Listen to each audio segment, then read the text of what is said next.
un document qui s'appelait « Réhabiliter la politique », écrit dans un contexte où l'on commençait à mesurer qu'il y avait du désintérêt pour la politique chez les gens, et en particulier déjà chez les jeunes. Enfin, vous vous rappelez, Loïc le redisait, qu'au début de l'été, il vous a été distribué dans les églises un court texte souhaitant appeler les Français à tenir compte de certains enjeux actuels, tandis qu'approche l'échéance de la présidentielle.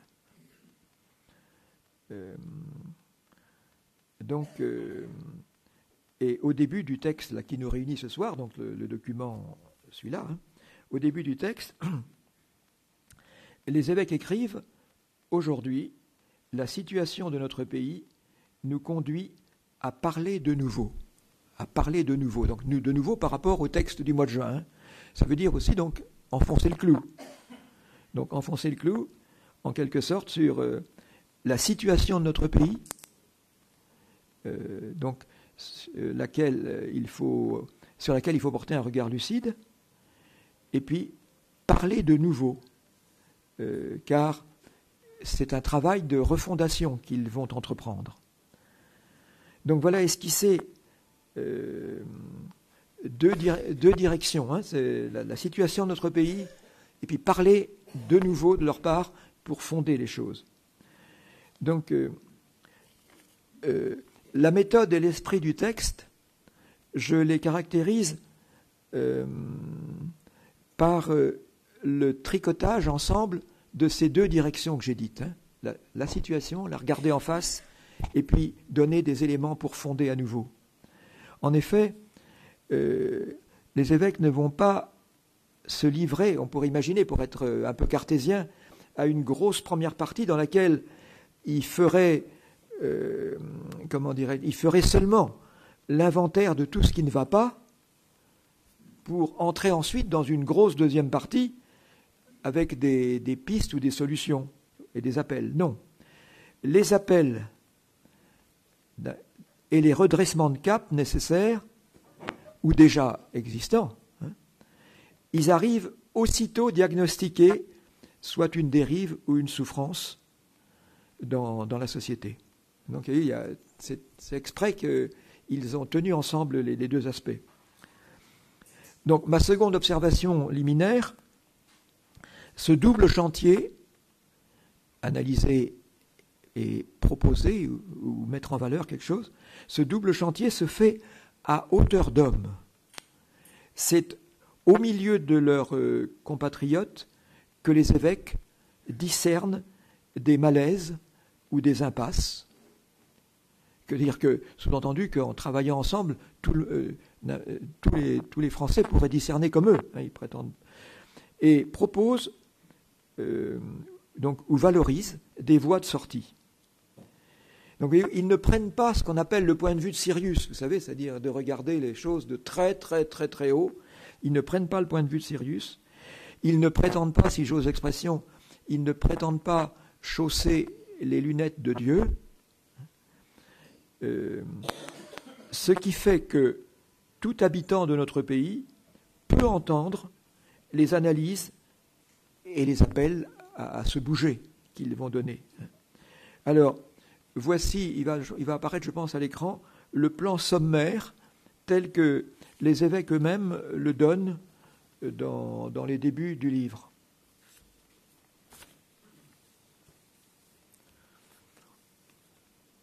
Voilà, vous voyez, il apparaît bien, vous voyez, ça se lit vite, les différents plans.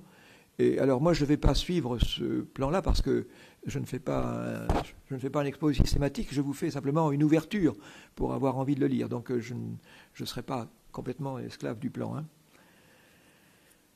Donc, s'attachant à la situation de notre pays, les évêques observent d'abord ceci. Les tensions, actuellement, peuvent vite monter dans un contexte de crise. Et il existe une culture de l'affrontement qu'on repère au niveau collectif. Au niveau collectif. Et donc maintenant c'est le triangle 0. Voilà, vous le voyez.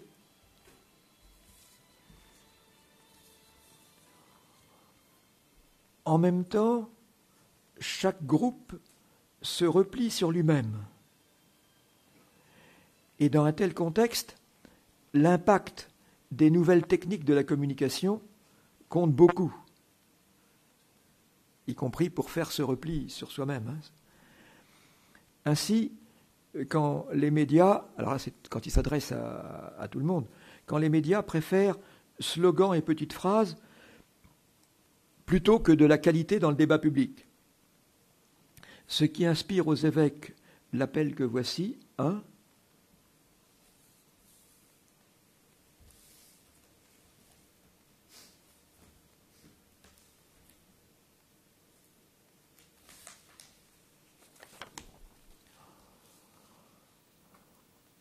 ça va, vous avez eu le temps de lire?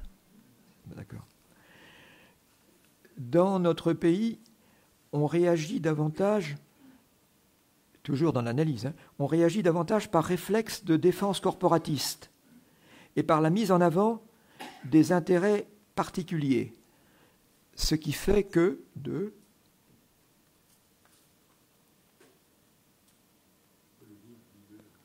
oui, on peut le lire, mais quand c'est bien lisible, c'est autant... Pour la radio, ah oui, ah ben d'accord, ah oui. Voilà, oui, c'est vrai que voilà. Le potentiel de dynamisme et de solidarité patine sans arriver à trouver le point d'appui, l'élément catalyseur qui lui permettra de se développer et de porter tous ses fruits.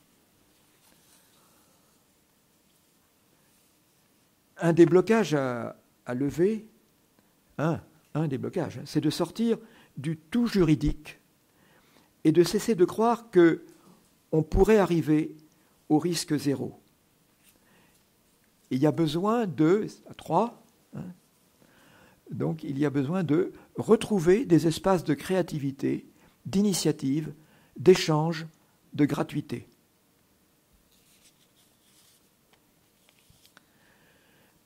Faisant transition entre deux petits chapitres, parce qu'il y a cette phrase qui a du poids, à mon avis, 4. Le contrat social, le contrat républicain permettant de vivre ensemble sur le sol du territoire national ne semble donc plus aller de soi. Pourquoi ?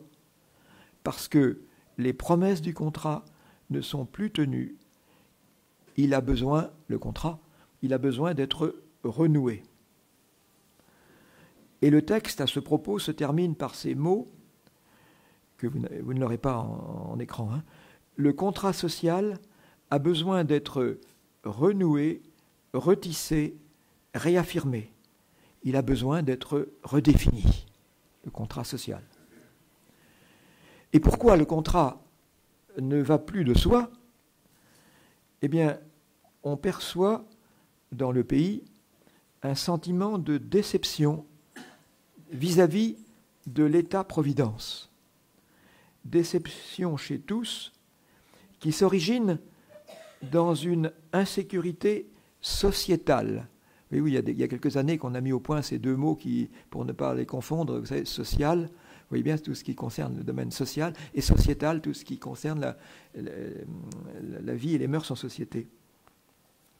Donc une insécurité sociétale, laquelle se traduit par la crainte de subir un déclassement. Il y a des parents aujourd'hui, des parents dans la quarantaine ou la cinquantaine qui se disent sans doute que nos enfants auront un poste et un salaire moins fort que le nôtre, peut-être.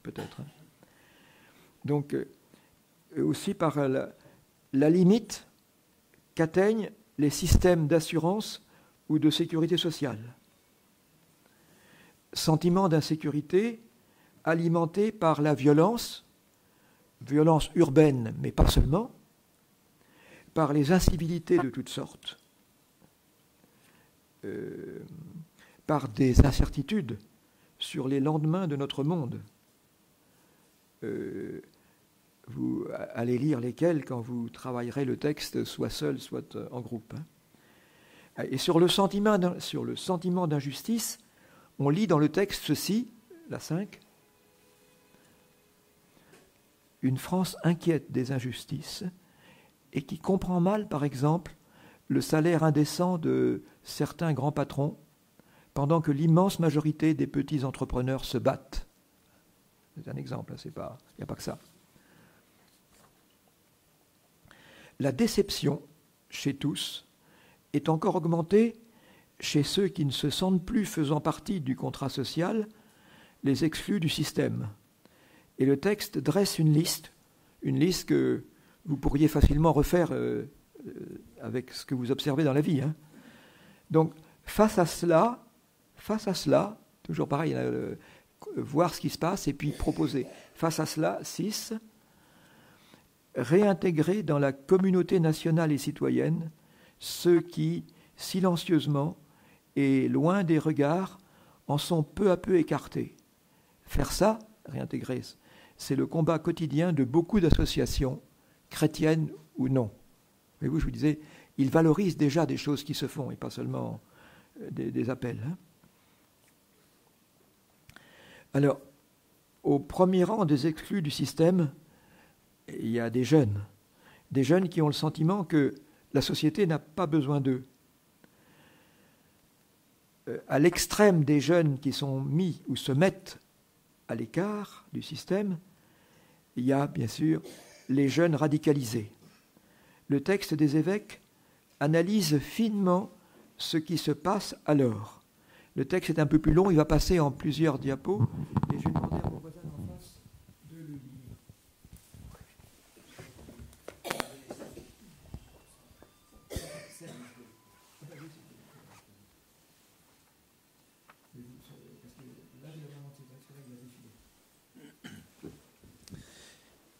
Mais il semble assez clair qu'il s'agit de jeunes déstructurés qui n'ont pas trouvé leur place dans la société et qui, pour certains, avaient déjà basculé dans la petite délinquance.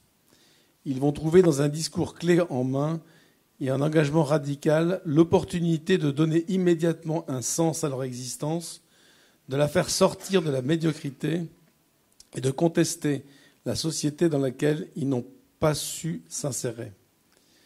Sans minimiser en aucune façon leur responsabilité ni celle des commanditaires qui ont manipulé leur destin.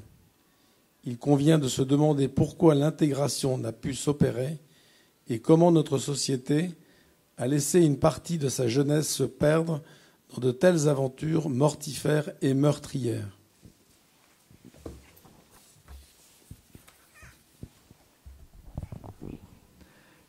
Donc vous devinez bien, rien qu'à l'écoute, que voilà un paragraphe qui a suscité du débat en France. Donc, sans que je les détaille ici, des causes sont trouvées par les évêques dans les réalités humaines qui sont en crise. Donc les réalités humaines en crise, c'est, entre autres, la famille, l'école, la culture. Et donc, vous les retrouverez, ces causes. Alors, la culture, simplement.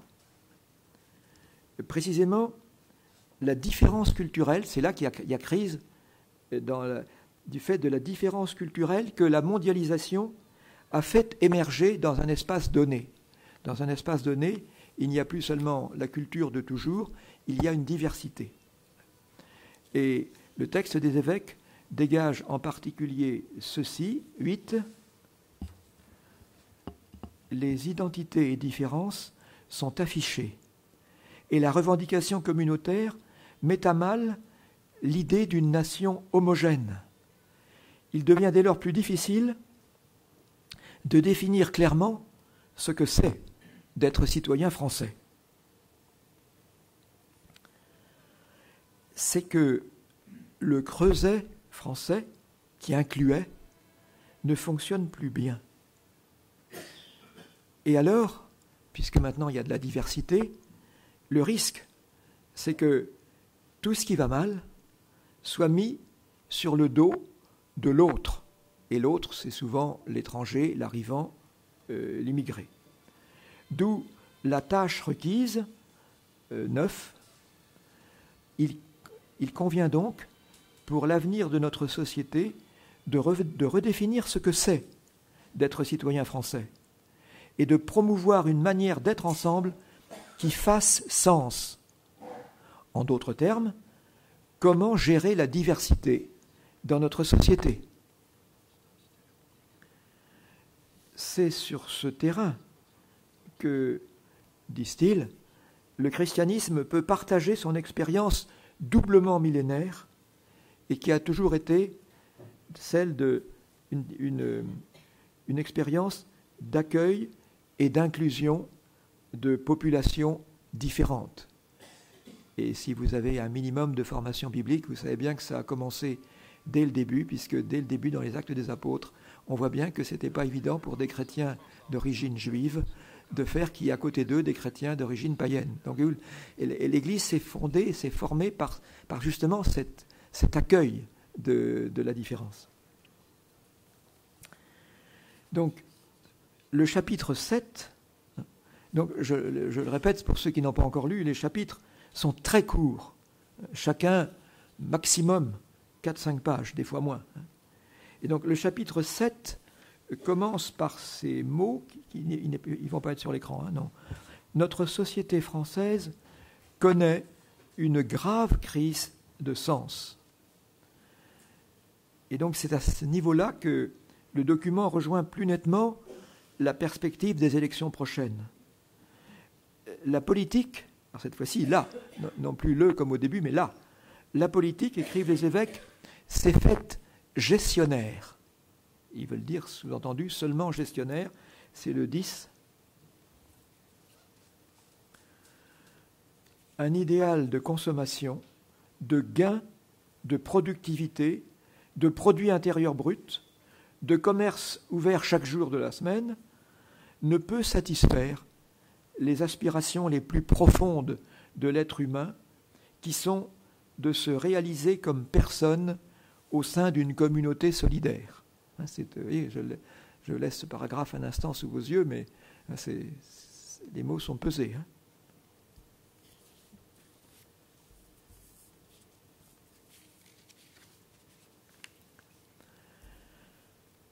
Arrive dans ce chapitre un plaidoyer vigoureux pour que soit vraiment repris, repensé, remotivé le projet européen.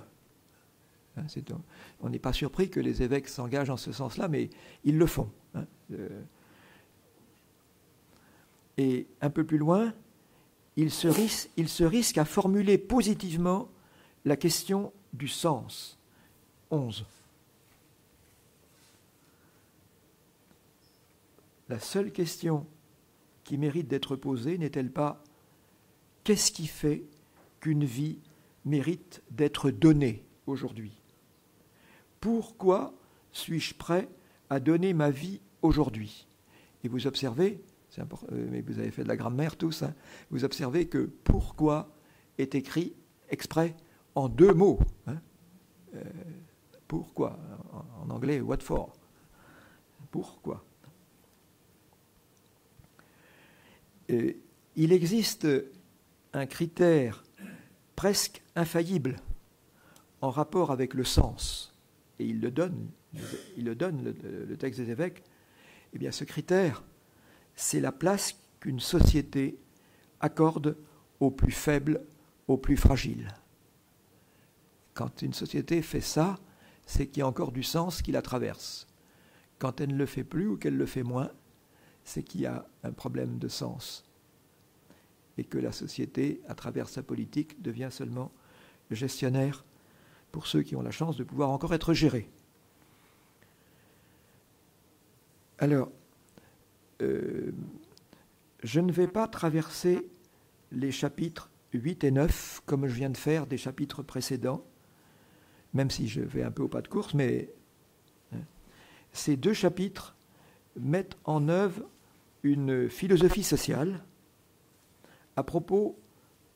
Là, ils attaquent sur un point, c'est pour ça que je dis que c'est pratiquement de la philosophie sociale ou politique, à propos de la crise de la parole et de son rapport à la violence.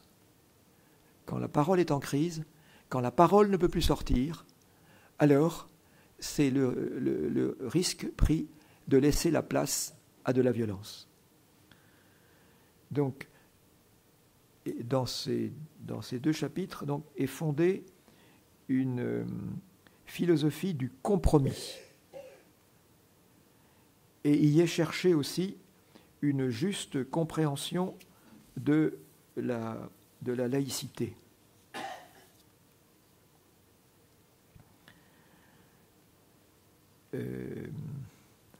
Et donc, à ce propos, même si je ne traverse pas avec vous ce soir ces 2 chapitres, je ne peux pas omettre de lire avec vous un passage d'une grande force. Vous le retrouverez dans son contexte. Donc, ce passage, je vous le lis parce que je pense qu'il est beau. À propos du compromis. C'est mal comprendre ce que doit être véritablement le compromis, parce qu'il y en a qui le confondent avec la compromission. Tâche indispensable et particulièrement noble du débat politique. Le vrai compromis est plus qu'un entre-deux, simple résultat d'un rapport de force alors. C'est à partir de positions différentes, le compromis, entrer dans un vrai dialogue où on ne cherche pas à prendre le dessus, mais à construire ensemble quelque chose d'autre, où personne ne se renie, mais qui conduit forcément à quelque chose de différent par rapport aux positions de départ. Ce ne doit pas être une confrontation de vérité, confrontation là au sens de lutte, mais une recherche ensemble, en vérité, au singulier. Je trouve que c'est un beau passage, ce passage-là. Donc, ce sont là 2 chapitres qui sont à étudier. Si vous faites un jour ça à quelques-uns, de les lire à plusieurs, mais c'est presque à lire ligne après ligne. Et si vous faites ça, vous n'en sortirez pas déçus, je pense. Et puis, j'allais dire de surcroît, il s'en dégage une spiritualité de l'engagement, ce qui n'est pas non plus superflu, je pense. Donc, dans toute cette réflexion, les évêques n'oublient pas les enjeux écologiques et environnementaux et qui sont de nature à nous tourner, écrivent-ils, vers des attitudes, chacun de nous, je veux dire là, des attitudes de simplicité, de sobriété et de partage. Et à ce propos, évidemment, vous ne serez pas surpris, il s'appuie beaucoup sur l'encyclique Laudato Si, que vous avez étudié sûrement aussi. Donc, les évêques concluent leur document en particulier avec cette ligne « Notre pays est généreux, mais il est en attente ». Faisant fond donc sur des capacités et des énergies présents dans le pays qui voudraient pouvoir se libérer et se mettre au service de l'intérêt général, les évêques énumèrent quelques-unes des mises en œuvre de ces capacités d'énergie qu'on peut voir dans notre pays. C'est pas du rêve, qu'on peut voir. Et ils font une inclusion où ils nomment à un bout de l'inclusion les veilleurs, et à l'autre bout, si j'ose dire, nuit debout, et tout ce qui peut exister dans l'espace de ça.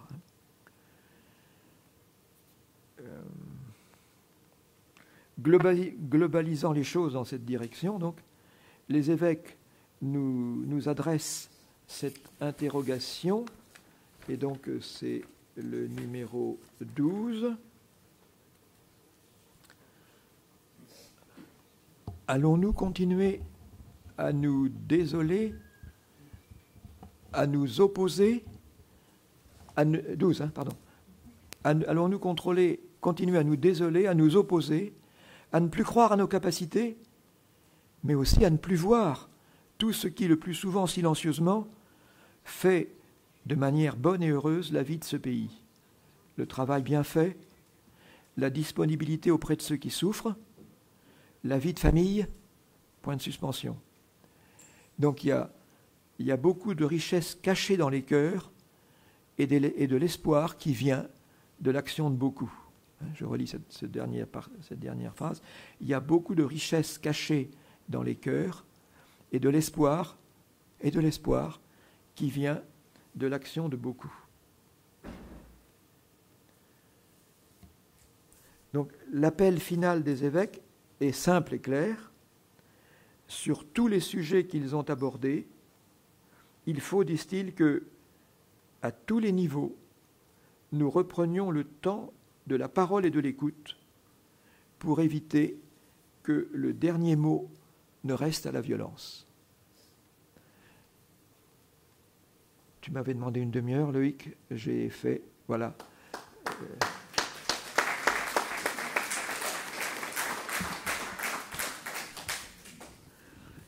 Alors, j'enchaîne ? Oui, vas-y. Prendre le temps de la parole et de l'écoute. Donc c'est ce qui est prévu maintenant, parce que nous vous proposons après ce qui nous a été dit et donné, merci à Claude, sur place, parce que sinon ça va être un petit peu difficile. On va vous donner des feuilles, et sur ces feuilles-là, vous avez repris tout ce qui a été lu à l'écran, et puis vous avez trois questions. Pour partager entre vous là sur place. Alors la première question, peut-être je vais distribuer avant, et puis ensuite on va donner les questions. Mais je peux le faire avec toi.